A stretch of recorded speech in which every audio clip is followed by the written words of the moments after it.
Welcome back, everyone. This is George here, and we are going to be starting a three-part series on a beginner's guide to fish keeping. This is going to be part one of that series. In part one, we are going to cover some of the basics that are going to get you started in the hobby. So when we come back, we'll get started on that and get you some ideas on what you need to think about before you get started at all. Hang in there with me, and we'll be right back.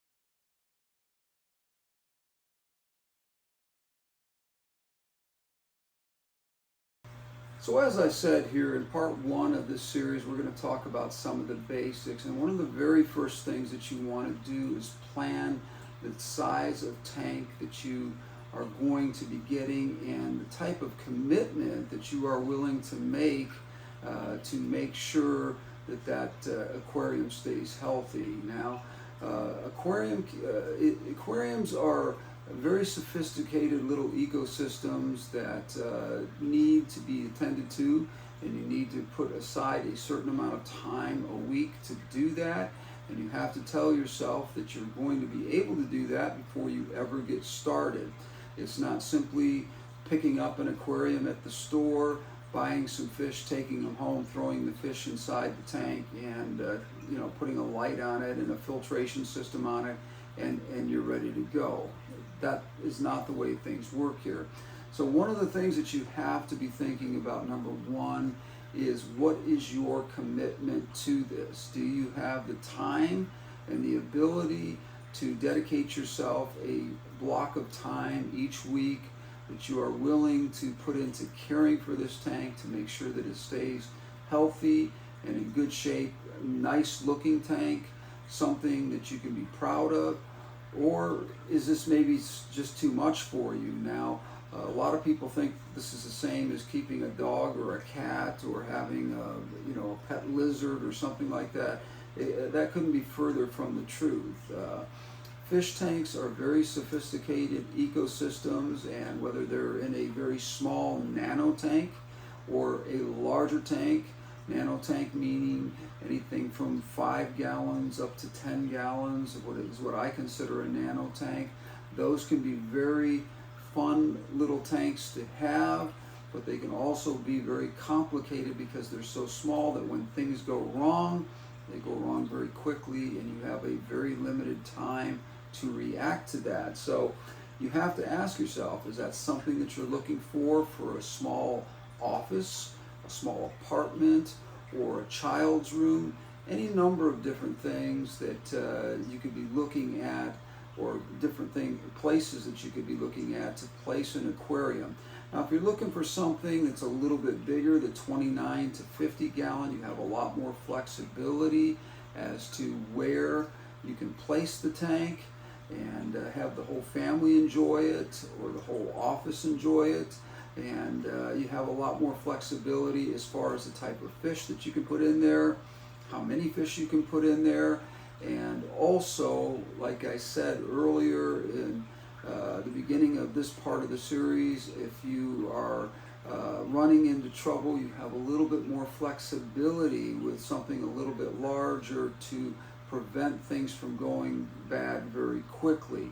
Now, one of the things that you want to do before you go out and buy a tank is to study up on how a tank works, how the nitrogen system works in a tank, and how you cycle that tank before you can ever put fish in it. It is not simple as going down to the store, buying a tank, buying some fish, taking it home, throwing some water into the tank with a heater and a filtration system, and throwing the fish in the same day. That's not how these things work. You're going to have to plot out some time to decorate the tank, number one, and number two, you're going to have to understand the cycling of a tank. And we're not going to get into real serious details about cycling of a tank. Those are things that I'm going to give you to do homework on, things that you can look online. Even on my channel, I tell you in several of my videos how to cycle a tank properly,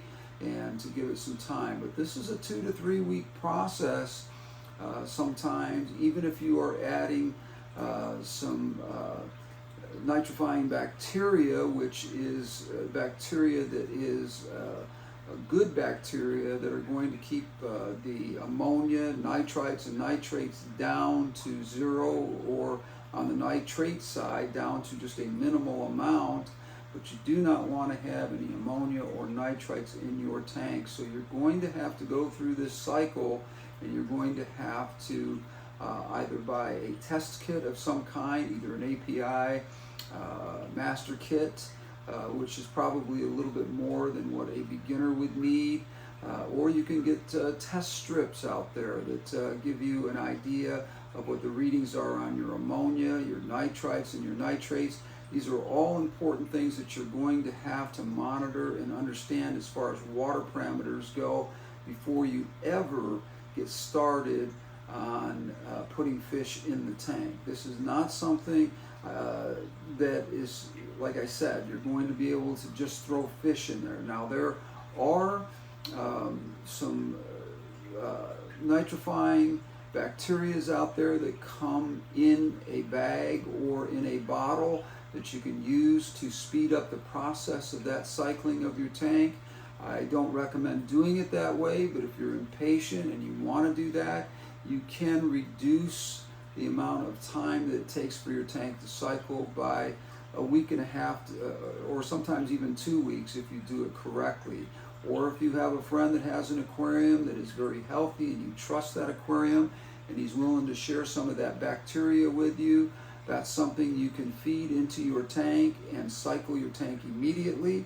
But those are things that you really are going to be able to have to be on top of and understand before you ever get involved in doing anything like that. So my recommendation is to cycle your tank from the beginning. You don't have any opportunities of introducing bad things into a tank, such as ick and parasites and fungus and bacterial problems that can arise from using someone else's bacteria from their tank. Now, as I said, there are starter bacterias out there in a bag or bottle that you can use. Those are perfectly safe to use. But again, it's going to take you a little bit of time before that cycle takes place, and you want to make sure there's stability in that tank. And try to enjoy the tank as it is. If you're putting some plants in there, put some live plants in, put some wood, some rock in there. This is something that you can look at without having any fish in there and still get some enjoyment out of until that cycle takes place. As a matter of fact, all of those things in a tank are going to help that cycle process go a little bit faster. Now, the other thing that you want to think about before you get going on this is what type of fish are you wanting to put in your tank? Are these fish that are going to be small nanos type fish, which would go into a 5 or a 10 gallon aquarium? These would be fish like chili rasporas, ember tetras. There's just a ton of different fish out there that you can get for a system like this. You can also put shrimp in there. These fish are not so big that they're going to eat the shrimp. They're actually very compatible with each other. You can also get some snails. You can get nearite snails. You can get mystery snails. There's several different types of snails that are very colorful and beautiful and will enhance that tank and actually be beneficial for it in so many ways. Now, there's different aspects of the tank that you have to think about as well. You have your fish, but you also have to think about algae and those kinds of things, and the best way to prevent that kind of thing is a proper cycle, number one, and number two, making sure that you have a good cleanup crew, and that is the type of fish that are going to be something that goes around. These are fish that go around at night or all day long, picking up after a feeding anything that has been discarded or didn't get caught by the fish. These fish like Corydoras, Siamese algae eaters, plecos, these are all fish that eat algae and clean up excess food that are in your tank, and these are very, very important fish to have. Catfish family in general, if you have some thoughts of doing catfish, Corridor catfish are really very popular fish that you can put in almost any size tank, and they will do a fantastic job of keeping your tank clean. And again, like I said, Siamese algae eaters, which can grow rather big over time, but you can rotate those out, take them back to your fish store if they get too big, and then get some smaller ones and put them back into your tank. Or you can move up to a larger tank over time if you feel that the hobby is something that you're interested in over a long period of time. So one of the things that I would tell you is this: do your homework before you do any purchasing out there. Before you even buy a tank, make sure you know where you're going to be able to put that tank. Like I said, whether it's a home, an office, an apartment, a child's bedroom, or something like that, make sure that you have set aside a place that is designated for that tank to fit. You don't want it near windows. You don't want it near drafty areas. Windows are a good example of something that you don't want to put an aquarium near, because there are two things that can happen. Number one, you can have a hard time regulating the temperature in a tank near a window, because it'll be either too hot or too cold in that area, depending on the time of year. You want a very neutral area where you can keep the heater in your tank regulating that temperature in that water to exactly what you want it to be, whether that be 76 to 78 degrees for most of your basic fish that aren't sophisticated and that kind of thing. So what I recommend also is not putting a tank near a window for another reason, and that is the amount of light that comes in can affect algae blooms in a tank very, very quickly, and that can get out of control really fast and cause a lot of problems that are going to make your tank look awful. And also you're going to be putting in a lot of time trying to clean that stuff up. So what my recommendation would be is to put a tank someplace that's neutral, away from windows, away from a lot of light. The only light that should be really affecting that tank is the one that you're putting on the tank itself, to get your plants to grow and to have a little bit of light for viewing and so forth. This does not have to be very sophisticated. It does not have to be expensive lighting. All of these things, what I recommend doing is, before you get into buying a lot of expensive stuff, give yourself some time to see if you really like the hobby enough to expand it to more sophisticated equipment, such as rimless tanks, low iron glass, to more sophisticated filtering systems such as all-in-one systems, canister filters, or expensive hang-off-the-back type filters. These are all things that are options that you can look forward to down the road. What my recommendation is to set up something very simple at first. Get your feet wet a little bit with a tank about maybe 5 to 10 gallons, or like I said, 29 to 50 gallons, and see how you enjoy the hobby enough to make sure that this is something that you want to do long term. Now, I know this is a lot to think about, but I'll tell you, if you don't think about these things, you're going to have a lot of heartaches. And what I mean by heartaches is this: I go into stores all the time to pick up supplies and so forth, and I see people in there with their kids, and their kids are tugging on them and begging mom and dad to buy an aquarium so that they can put it in their house. A lot of times the people that are working at those stores are selling this equipment to them, selling them fish the same day, and they're just setting them up for an absolute disaster. And this is something that you don't want to do. If you're going to go out and get yourself an aquarium, make sure you do your homework, understand how cycling works, understand how ammonia turns into nitrites, and nitrites turn into nitrates, and nitrates will eat up the organics in your tank and keep your tank healthy. And that's something that you really need to understand before you go out and buy a bunch of this stuff. The worst thing you can do is go buy an aquarium and all the equipment that goes with it and buy fish the same day and throw them in there. You're going to have a bunch of dead fish within a day or two, and you're going to be looking and going, you know, what happened? What did I do? The water was clean when I put it in there. Just because the water looks clean doesn't mean it is sustainable for fish.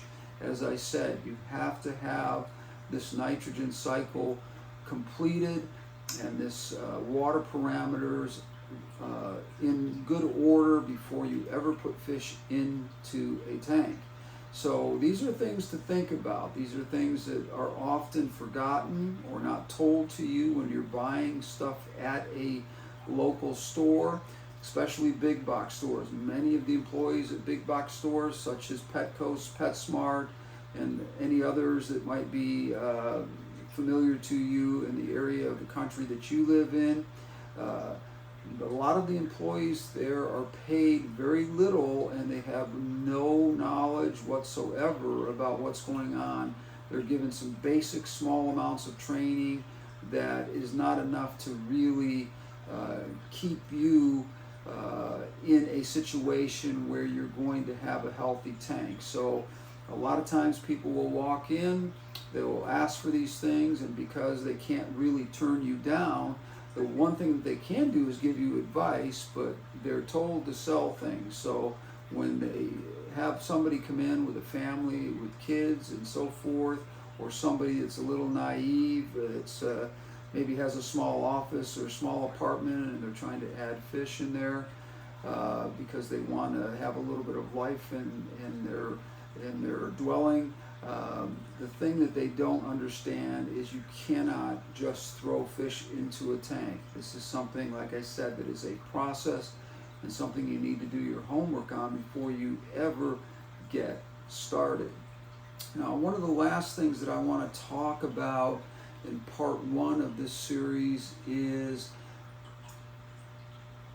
getting your family to be on board. If you're getting a fish tank and your family is not on board with it, that is another problem that you could run into here. You're going to end up doing all the work. If you are making this a family affair where children are involved in that kind of thing, the thing that you're going to have to do is have somebody that's getting educated on this and then educating the children on how to take care of the tank as well, giving them some responsibilities on water changes and these kinds of things, additives to the water. When you put water into the tank, you can't just take it out of the tap and put it into the tank without using some kind of a neutralizer or a dechlorinator to take the chlorine out of that water, because over time that is really going to be detrimental to the fish in that tank, and over time they will die because you cannot have chlorine in the water. There are lots of products out there online and also in stores that are dechlorinators. They're very common. These things have been around for many, many years, and you have to use these things. So you have to think about what is your budget and how many family members are going to be helping keeping this aquarium going. If it's something you're doing by yourself, you live in a small apartment, or you're putting it in your office in a larger office complex or something like that, and you're the only one that's going to be doing this, you have to really think about your commitment, number one, and number two, what your budget is to get yourself going on this. Because the one thing that can happen very quickly is you can blow a budget really fast by not knowing exactly what you're doing, because you end up chasing yourself with sick fish, dead fish, all kinds of problems that can happen because you haven't done things properly. So it's very important to follow these guidelines that I'm telling you about. There are several videos, and I will put them in the description area down below here, links to videos on my channel where you can see exactly what I'm talking about as far as the cycle and the nitrogen cycle in your tank and how that works, how to set up a tank, how to scape a tank. Now what I mean by scaping a tank is decorating a tank like this one here, or the many other tanks that I have in my fish room or gallery here. There's so many different types of scapes that you can do, and there's some guidelines that I have on several of my videos that will help you to figure out how to scape a tank properly to make it look absolutely fantastic. If you take the time and you're really interested in this and you want to do it right, I have all of the tools necessary in the videos that I have. I have over 700 videos in my on my channel here for you to look back on and find just about anything you want to know about keeping fish on here. So I recommend that I'm going to put a few down at the bottom here to get you started, and take a look at those and see if this is something that you really want to do, or if it's something that you think is going to take up too much of your time and it's way over your head. Maybe this just isn't for you. Thank you for joining me today. I hope that I covered some basics here in part 1 of this series here. Part 2 is going to be after the cycle, after the fish are in the tank, maintaining your tank properly. We're going to get into a whole bunch of different conversations about the different things that are involved in keeping a healthy, vibrant tank and keeping you happy and keeping you in the hobby for a very long time. So thank you for joining me today. I appreciate it. I hope that you will give me a thumbs up on this one. Also, if you have not subscribed to the channel, or maybe you're new here, take a minute to subscribe, and as I said, give me that like. Also, leave your comments down below if you have questions that are important to you and I hadn't covered them in the video here. Please do not be afraid to leave those comments down below here. I will get back to you within 24 to 48 hours. I'm very good at doing that. I do miss people occasionally if there's a lot of comments in the section, but I do try to get back to as many of you as I possibly can, especially if they're very important things that I can quickly answer a question on. I'm glad to help you with that. Also, share with your friends. That's how this channel is built, by word of mouth, and that is probably the fastest way that the channel is built, is you telling other people about the videos that I have put out and giving me a grade on those videos. If you like what you see, share, like I said, with friends that are also in the hobby, and I really appreciate that. So thank you for joining me today. I appreciate it. Until the next one, we are out of here, and we will see you on the next one.